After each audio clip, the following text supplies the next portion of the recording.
আসসালামু আলাইকুম। নবম এবং দশম শ্রেণীর আরও একটি নতুন ভিডিওতে তোমাদের সবাইকে স্বাগতম। আজকে তোমরা হয়তোবা দেখতে পাচ্ছ যে অর্থের সময় মূল্য এর বোর্ড কোশ্চেন কুমিল্লা বোর্ড 2022 এটার সমাধান করব। তো তোমরা হয়তোবা সবাই জানো যে অর্থের সময় মূল্যর অঙ্ক সমাধান করতে গেলে আমাদের দুইটা মূল্যের কথা জানতে হয়, যে বর্তমান মূল্য এবং ভবিষ্যৎ মূল্য। বর্তমান মূল্য এবং ভবিষ্যৎ মূল্য। তো আমাদের এই অঙ্ক করার জন্য আমরা কোথায় করি যে আমরা এই উদ্দীপকটা যা দেওয়া থাকে তা ভালোভাবে বুঝতে চাই না বা ভালোভাবে উদ্দীপকটা পড়ে দেখি না। এর জন্য আমাদের কাছে মনে হয় অঙ্কগুলা কঠিন। আসলে অঙ্কগুলা খুবই সহজ, কিন্তু আমরা ভালোভাবে বুঝতে চাই না। তো আমাদের এই অর্থের সময় মূল্যর এই অধ্যায়ের যদি আমরা অঙ্ক করতে চাই, অঙ্ক করতে হলে আমাদের দুইটা বিষয় খুব ভালোভাবে মাথায় রাখতে হবে। দুইটা বিষয় আসলে কি? প্রথমত যেই বিষয়টা মাথায় রাখতে হবে যে অঙ্কটা পড়ে আমার বুঝতে হবে যে অঙ্কটা বর্তমান মূল্য না ভবিষ্যৎ মূল্য। অঙ্কটা পড়ে আমার বুঝতে হবে যে অঙ্কটা বর্তমান মূল্য না ভবিষ্যৎ মূল্য অঙ্ক করতে বলা হয়েছে। 2 নাম্বার যে বিষয়টা আমাদের জানতে হবে যে অঙ্কটাতে কি বার্ষিক কথা বলা আছে না চক্রবৃদ্ধি সুদের কথা বলা আছে।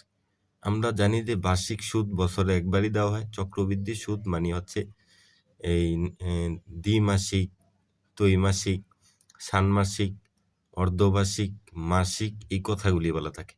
তো যখনই অঙ্কের ভিতরে বার্ষিক কথাটা বলা থাকবে, আমরা জানি যে বার্ষিক কথা যদি বলা থাকে তাহলে সূত্রে এম আসবে না, মানে চক্রবৃদ্ধির সংখ্যা আসবে না। কিন্তু অঙ্কে যদি বার্ষিক কথা না বলে থাকে, অন্য কোনো কথা বলা থাকে, যেমন মাসিক, দ্বিমাসিক, ত্রৈমাসিক, ষান্মাসিক ইত্যাদি কথা বলা থাকে, তাহলে আমাদের অঙ্কে এম আসবে। তো আমরা বলেছিলাম যে অঙ্কের ভিতরে দুইটা বিষয় খেয়াল রাখতে হবে, যে অঙ্কটা কি বর্তমান মূল্য নির্ণয় করতে হবে না ভবিষ্যৎ মূল্য। 2 নাম্বার কথা, অঙ্কটা কি বার্ষিক না চক্রবৃদ্ধি। এখন তো আমরা প্রথমে যে বিষয়টা অঙ্কটা কি বর্তমান মূল্যের অঙ্ক করতে হবে না ভবিষ্যৎ মূল্যের, এটা দুইটা জায়গায় চিনা যায়। বর্তমান মূল্যের ক্ষেত্রেও দুইটা জায়গায় চিনা যায়, ভবিষ্যৎ মূল্যের ক্ষেত্রেও দুইটা জায়গায় চিনা যায়। একটা হচ্ছে উদ্দীপকে চেনা যায় যে অঙ্কটা বর্তমান মূল্য করতে বলা হলো না ভবিষ্যৎ মূল্য। আরেকটা হচ্ছে কোশ্চেনে চেনা যায় অঙ্কটা বর্তমান মূল্যের করতে বলা হয়েছে না ভবিষ্যৎ মূল্যে। যদি আমরা লক্ষ্য করি যে এখানে কোশ্চেনটাতে দেওয়া আছে, জনাব রাইসুল 6 বছর পর 5 লক্ষ টাকা পাওয়ার আশায় বর্তমানে কিছু টাকা ব্যাংকে জমা রাখতে চান। আমাদের প্রত্যেকটা অঙ্কের ভিতরে যখনই পড়বো আমাদের মনে রাখতে হবে, যদি অঙ্কের ভিতরে কিছু টাকা ব্যাংকে জমা রাখতে চান এবং পাওয়ার আশায়, উদ্দীপক পড়ে আমরা যদি কিছু টাকা ব্যাংকে জমা রাখতে চান, কিছু টাকা পাওয়ার আশায় কিছু টাকা ব্যাংকে জমা রাখতে চান, এই কথাটা যদি উদ্দীপকে বলা থাকে তাহলে আমরা বলবো অঙ্কটা বর্তমান মূল্য। কি বলবো? উদ্দীপকটা পড়ে যদি আমরা বুঝতে পারি যে কিছু টাকা পাওয়ার আশায় বর্তমানে ব্যাংকে জমা রাখতে চান, এই বর্তমানে ব্যাংকে জমা রাখতে চাইলে আমরা বলবো এটা বর্তমান মূল্য অঙ্ক করতে বলা হয়েছে। এই উদ্দীপকে আরেকটা কথায় আমরা কি বলেছিলাম যে এই অঙ্কটা কি বর্তমান মূল্য নির্ণয় করতে হবে না ভবিষ্যৎ মূল্য, এটা দুইটা জায়গায় চিনা যায়। একটা হচ্ছে উদ্দীপকে, একটা কোশ্চেন বললে, প্রশ্ন দেখলে বোঝা যায়। তো উদ্দীপকে পাইলাম যে আমরা কি পাইলাম, প্রত্যেকটা অঙ্কের ক্ষেত্রে যদি এই কথাটা বলা থাকে যে পাওয়ার আশায় বর্তমানে কিছু টাকা ব্যাংকে জমা রাখতে চান, তাহলে এই অঙ্কটা বর্তমান মূল্য হবে। আর আমরা যদি উদ্দীপক দেখেও বুঝতে না পারি যে বর্তমান মূল্য না ভবিষ্যৎ মূল্য, তাহলে আরেকটা জায়গায় চিনার উপায় আছে, কোশ্চেনে। এখানে বলতে আমরা এই ঘ নাম্বার কোশ্চেনটা যদি দেখি, তিস্তা ব্যাংকে জনাব রাইসুলকে কত টাকা জমা দিতে হবে, এই কত টাকা জমা দিতে হবে এই কথাটা যদি কোনো কোশ্চেনে থাকে তাহলে বুঝতে হবে ওইটা বর্তমান মূল্য নির্ণয় করতে বলা হয়েছে। কোশ্চেনে যদি কত টাকা জমা দিতে হবে এই কথা বলা থাকে তাহলে বুঝতে হবে বর্তমান মূল্য নির্ণয় করতে বলা হয়েছে প্রত্যেকটা কোশ্চেনের ক্ষেত্রে। তাহলে আমরা বুঝতে পারলাম যে অঙ্কটা বর্তমান মূল্যের অঙ্ক করতে বলা হয়েছে। এই উদ্দীপকেও দেখলাম যে এই বর্তমান মূল্যের কথা বলা আছে, আর কোশ্চেনও দেখলাম যে বর্তমান মূল্যের কথা বলা আছে। এখন ২ নাম্বার আমাদের যে কথাটা বলেছিলাম, ২ টা কথা মাথায় রাখতে হবে। একটা কথা হচ্ছে বর্তমান মূল্যের অঙ্ক না ভবিষ্যৎ মূল্যের, গেল। তার পরবর্তীতে ২ নাম্বার কথাটা যেটা মাথায় রাখতে হবে কি, অঙ্কটা কি মাসিক না বার্ষিক না হচ্ছে চক্রবৃদ্ধি। তাহলে আমরা এই গ নাম্বার এখানে বলছে তিস্তা ব্যাংকে জনাব রাইসুলকে। আমরা যদি দেখি যে এখানে আছে তিস্তা ব্যাংকে তাকে বার্ষিক ৯% হারে, তিস্তা ব্যাংকে বার্ষিক ৯% হারে, এখানে তিস্তা ব্যাংকে বার্ষিক কথার বলা আছে। আমরা কি বলেছি অঙ্কের ভিতরে খুঁজতে হবে যে অঙ্কটা কি বার্ষিক না মাসিক, এই দুইটা বিষয় আমাদের খুঁজে বের করতে পারলেই আমাদের অঙ্ক হয়ে যাবে। তো এখানে এখানে খুঁজে বের করলাম যে তিস্তা ব্যাংকের কথা, তিস্তা ব্যাংকের বর্তমান মূল্য নির্ণয় করার কথা বলা আছে। এখানে দেখলাম যে তিস্তা ব্যাংকে বার্ষিক, তার মানে তিস্তা ব্যাংকে আমাদের বার্ষিকের সূত্রটা প্রয়োগ করতে হবে। তো তো আমরা দুইটা যা যা আমাদের অঙ্ক করার জন্য প্রয়োজন তা সবই পেয়ে গেলাম। তাহলে আমরা এখানে কি করতে পারি, আমাদের এখানে অঙ্ক আমরা করতে পারি, এটার অঙ্ক আমরা কি করতে পারি এখন করতে পারি। তাহলে আমরা লিখি গ অংশ। অংশ আমরা সবাই জানি, এখানে লিখবো আমরা জানি, আমরা আমরা জানি। এখানে আমরা কি জানি, এখানে আমরা যেহেতু বললাম যে বর্তমান মূল্যের সূত্র প্রয়োগ করতে হবে, আমরা জানি যে বর্তমান মূল্য পিবি সমান উপরে হচ্ছে এফ বি ডিভাইড বাই 1 যোগ আই পাওয়ারে থাকে এন। কি বলেছি, এখানে যেহেতু জনাব রাইসুলকে বার্ষিক কথা বলা আছে, আমরা জানি যে বার্ষিক যদি কোনো কথা বলা থাকে তাহলে অঙ্কের ভিতরে এম আসবে না। তার মানে এই সূত্রটা আমাদের লিখতে হবে, বার্ষিক কথা বলা থাকলে সূত্রের ভিতরে কখনো এম আসবে না। তখন আমরা এখানে একটা দাগ দিব, দাগ দিয়ে এখানে লিখবো, এখানে এখানে এফ বি, এখানে দেখতে হবে জনাব রাইসুল 6 বছর পর 5 লক্ষ টাকা পাওয়ার আছে, 6 বছর পর, এখন পাবেন। তার মানে এই যে 5 লক্ষ টাকাটা, এটা হচ্ছে আমার ভবিষ্যৎ মূল্যের টাকা, মানে ভবিষ্যতে পাওয়ার আসে। তাহলে এফ বি আমাদের হচ্ছে এই 5 লক্ষ টাকা, এখানে লিখলাম। পরবর্তীতে আমাদের আই হচ্ছে সুদের হার। এই যে জনাব রাইসুল তিস্তা ব্যাংকের সুদের হার কত, সুদের হার তিস্তা ব্যাংকের জনাব রাইসুলের সুদের হার কত, এই যে রাইসুলের সুদের হার হচ্ছে 9%। তাহলে আমরা যদি এখানে লিখি 9%, বা আমরা জানি যে অঙ্কের ভিতরে পার্সেন্টে লিখা যাবে না। তো যে কোনো অঙ্কের পার্সেন্ট করতে গেলে নিয়মটা কি, যে কোনো অঙ্কের পার্সেন্টকে শতকরা করতে হচ্ছে যে উপরে সবসময় যত পার্সেন্টই থাকুক, 9%, 10%, 15%, 14%, যত পার্সেন্টই থাকুক ওইটাতে এই পার্সেন্টটা ছাড়া লিখতে হবে। যেমন পার্সেন্ট ছাড়া কত আছে 9, তো এই 9টা লিখতে হবে, লিখার পরে ভাগ দিতে হবে। সবসময় নিচে কত থাকবে, নিচে 100 থাকবে। তো ভাগ দেওয়ার পরে আমরা পেলাম 0.0, মানে 0.0, এভাবে প্রত্যেকটা অঙ্কের ক্ষেত্রেই পার্সেন্ট বের করা যায়, পার্সেন্ট বের করা যাবে। যত পার্সেন্টই দেওয়া থাকবে ওই পার্সেন্ট ছাড়া লিখে 100 দিয়ে ভাগ করলে আমরা পার্সেন্ট পেয়ে যাবো। আর আমাদের এই অঙ্কের ভিতরে দরকার এন। এই এন আমাদের এই প্রশ্নের ভিতরে উপরে বলা আছে যে 6 বছর পর, তার মানে এন হচ্ছে, তো আমরা জানি বছর সংখ্যা, তার মানে এন হচ্ছে 6 বছর, 6 বছর। আর এখানে যে পিবি আমরা কিচ্ছুই জানি না, যে পিবি কত, পিবি নির্ণয় করতে বলা আছে। তো আমাদের যা যা দরকার তথ্যগুলো আমরা পেয়ে গেলাম। এখন আমরা এখানে অঙ্কের ভিতরে বসায় দিব যে এফবির মান কত, উপরে কত পাইলাম, 5 লক্ষ টাকা। এই যে 5 লক্ষ টাকা এখানে দেওয়া আছে, যে 6 বছর পর 5 লক্ষ টাকা পাবে, এখন না ভবিষ্যতে পাবে, এই জন্য এফবির টাকা 5 লক্ষ, এখন পাবে না। এই 5 লক্ষ লিখলাম, 1 যোগ এই আই সুদের হার কত পেলাম, 0.09।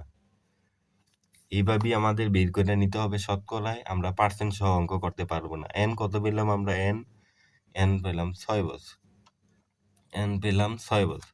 এখন যদি আমরা ক্যালকুলেশন করি উপরে, এটা যেহেতু সিম্পল ক্যালকুলেশন আমরা একসাথেই করে ফেলতে পারি। উপরে আছে 5 লক্ষ টাকা, ভাগ দিব, ভাগ দিয়ে একটা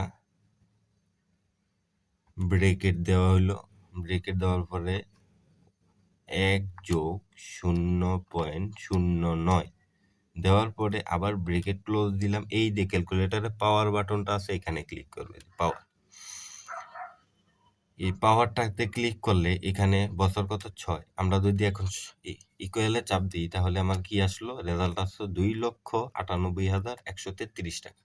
কত আসলো? 2,98,133 টাকা।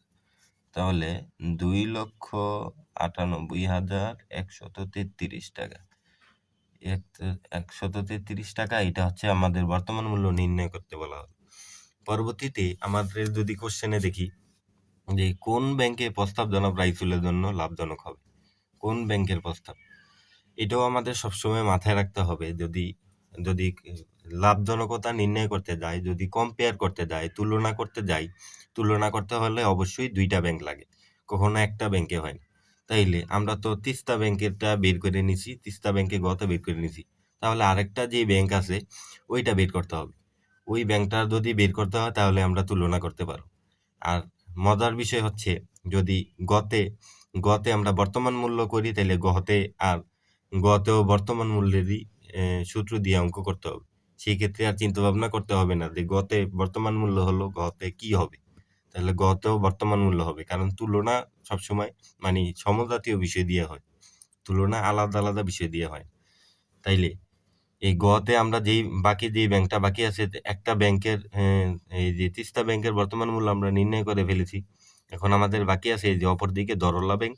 এই দরলা ব্যাংকের এখন বর্তমান মূল্য যদি নির্ণয় করা হয় তাহলে পরবর্তীতে আমরা মানে 2টা ব্যাংকের মধ্যে তুলনা করতে পারবো।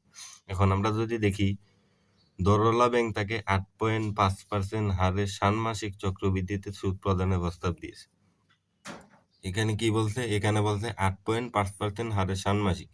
আমরা বলেছিলাম অঙ্কে যদি বার্ষিক কথাটা বলা না থাকে, বার্ষিক কথাটা যদি বলা না থাকে, যদি এখানে বার্ষিক কথা না বলে ষান্মাসিক কথা বলা আছে, তার মানে এই এই দরলা ব্যাংকের যখন আমরা অঙ্কটা করতে যাবো তখন আমার সূত্রে এম আসবে। যদি বার্ষিক কথাটা বলা না থাকে আর বার্ষিক কথা ছাড়া অন্য কথা বলা থাকে তাহলে সূত্রের ভিতরে কি আসবে? এম আসবে। তাহলে আমরা যদি করতে যাই পরবর্তীতে, গ অংশ,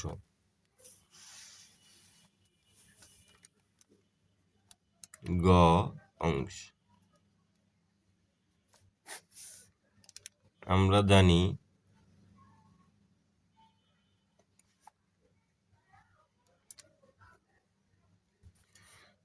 জানি কি বর্তমান মূল্য FB1 যোগ I পাওয়ার হচ্ছে n। এখন এই সূত্রটা কিন্তু আমাদের বার্ষিকের সূত্র।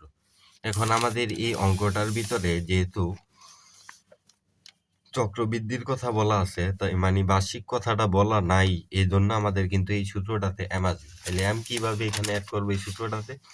যখনই চক্রবৃদ্ধির কথা বলবে, বার্ষিক কথা না বললে মাসিক, ত্রৈমাসিক, ষান্মাসিক, দ্বিমাসিক এই কথাগুলি বলা থাকবে। সবসময় মনে রাখতে হবে সূত্রের যেখানে আই আছে ওই আয়ের নিচে এম বাগ আকারে হবে। আর সূত্রের এটা উভয় সূত্রের ক্ষেত্রে প্রযোজ্য। সূত্রের যেখানে এন আছে ওই এন এর সাথে এম গুণ হবে, আই যেখানে আছে ওইখানে আই এর সাথে ভাগ হবে, আর এন এর সাথে এম গুণ হবে যখনই বার্ষিক কথাটা বলা না থাকবে, বার্ষিক কথাটা বলা না থাকবে। তো আমরা এখানে লিখে নিলাম, লিখে নেওয়ার পরে আমরা কি লিখবো, এইখানে লিখবো, এখানে এফবি ওই বরাবরের ন্যায় হচ্ছে, এখানে এফবি কত পাওয়া গেছিল, এই বরাবরের ন্যায় হইতেছে 5 লক্ষ টাকাই এখানে হবে।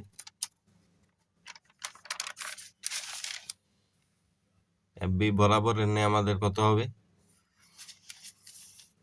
5 লক্ষ টাকাই হবে।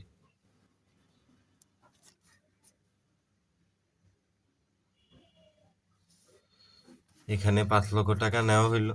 পরবর্তীতে আমাদের কি দরকার, আয়, সুদের হার। তো সুদের হার যদি আমরা দেখতে যাই, এই যে এখানে এই দরলা ব্যাংকের আমরা সুদের হার কত, 8.5%। দরলা ব্যাংকের সুদের হার 8.5%। আমরা বলছি এইভাবে পার্সেন্টেজে কখনো আমাদের অঙ্ক করা যায় না। আমাদের দেওয়া আছে 8.5%, কিন্তু এই পার্সেন্টেজে কখনো অঙ্ক করা যায় না। তাহলে এটাকে আমাদের শতকরাতে করতে হবে। কিভাবে করতে হবে শতকরা? আমরা বলেছিলাম পার্সেন্ট ছাড়া সংখ্যাটা লিখতে। পার্সেন্ট ছাড়া কত আছে? 8.5। আমরা ক্যালকুলেটারে লিখি 8.5। লিখার পরে আমরা ভাগ দিয়ে সব সময় আয় নির্ণয়ের ক্ষেত্রে, সুদের হার নির্ণয়ের ক্ষেত্রে নিচে 100 লিখব। তাহলে শতকরা বেরিয়ে যাবে। এই যে সমানের যদি আমরা চাপ দিই এখানে, তাহলে আমাদের বেরিয়েছে 0.085, মানে 0.085 এ বেরিয়ে। এখন আমাদের কি দরকার বাকি অঙ্ক করার জন্য? বাকি অঙ্ক করার জন্য হচ্ছে এম। এম মানে হচ্ছে চক্রবৃদ্ধির সংখ্যা। এম কিভাবে নির্ণয় করব? আমাদের এই অঙ্কের ভিতরে কি বলা আছে? অঙ্কের ভিতরে বলা আছে ষান্মাসিক। ষান্মাসিক মানে 6 মাস পর পর। আমরা এম যেভাবে নির্ণয় করি,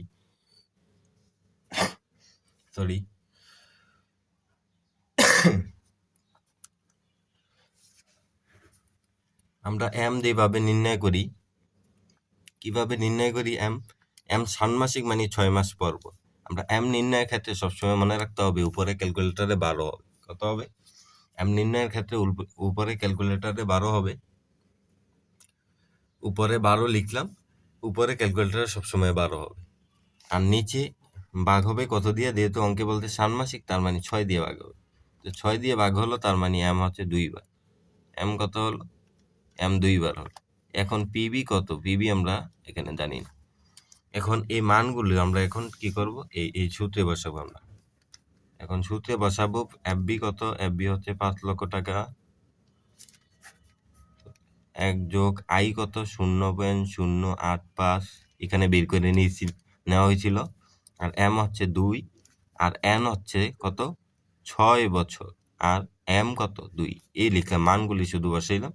এখন কি করবো? এই ক্যালকুলেশনটা যেহেতু একবারে করা যাবে না, একটু ভেঙে ভেঙে আমাদের করতে হবে।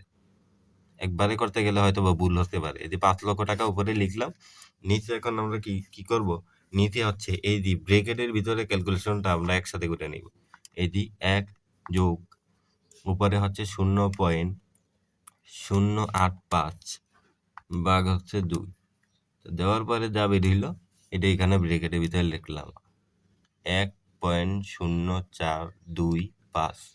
পরে 6, এখানে 6 বছর, আর 6 আর 2 গুণ করলে হবে 12। এখন এই ক্যালকুলেশনটা আমরা একসাথে করতে পারি। এই ক্যালকুলেশনটা আমরা কি করতে পারি? একসাথে করতে পারি। এখন লিখি 5 লক্ষ টাকা। এই 5 লক্ষ টাকা লিখলাম। 5 লক্ষ টাকা এখানে ভাগ দিলাম। ভাগ দেওয়ার পরে একটা ব্রেকেট দিব। ব্রেক দেওয়ার পরে 1.0425 লিখলাম। লিখার পরে ব্রেকেট দিব। পাওয়ার কত আমাদের? এই পাওয়ার বাটনে চাপ দিব কত? 12। এই ইকুয়ালে চাপ দিব। আমাদের হয়েছে কত? আমাদের এখানে হয়েছে হচ্ছে 3,03,429। 3,03,429 টাকা। এটা হচ্ছে। এখন বলছে আমাদের কোশ্চেনে বলা ছিল যে কোন ব্যাংকে জনাব রাইসুলের জন্য লাভজনক হবে? গাণিতিক সমাধানের মাধ্যমে আমাদের গাণিতিক সমাধান দেওয়া হয়েছে। আমাদের সবসময় একটা কথা মাথায় রাখতে হবে যে বর্তমান মূল্যের ক্ষেত্রে সবসময় যে ব্যাংকে টাকা কম রেখে অধিক টাকা পাওয়া যায় ওই ব্যাংক ভালো। মানে যেই ব্যাংকে টাকা কম বের হবে, যেই ব্যাংকের বর্তমান মূল্য কম বের হবে, ওই ব্যাংকই লাভজনক। তাহলে আমরা যদি দেখি এখানে 2টা ব্যাংক করা হয়েছে।